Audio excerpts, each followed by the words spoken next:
కర్నూలు జిల్లా మంత్రాలయంలో Bharat petrol bunk దగ్గర short సర్క్యూట్తో కారు పూర్తిగా దగ్ధమైంది. కారు ఇంజిన్లో మంటలు చెలరేగడంతో ఎమ్మిగనూరుకు చెందిన చిరంజీవి, కంటి డాక్టర్ కుటుంబ సభ్యులు బయటకు దూకేసి ప్రాణాలు కాపాడుకున్నారు. ఫైర్ సిబ్బంది మంటలను అదుపు చేయడంతో భారత్ పెట్రోల్ బంకుకు పెను ప్రమాదం తప్పింది.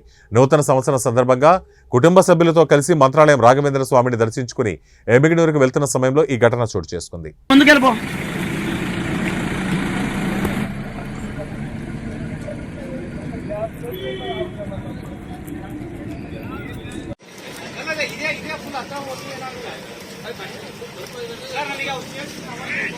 స్టార్టింగ్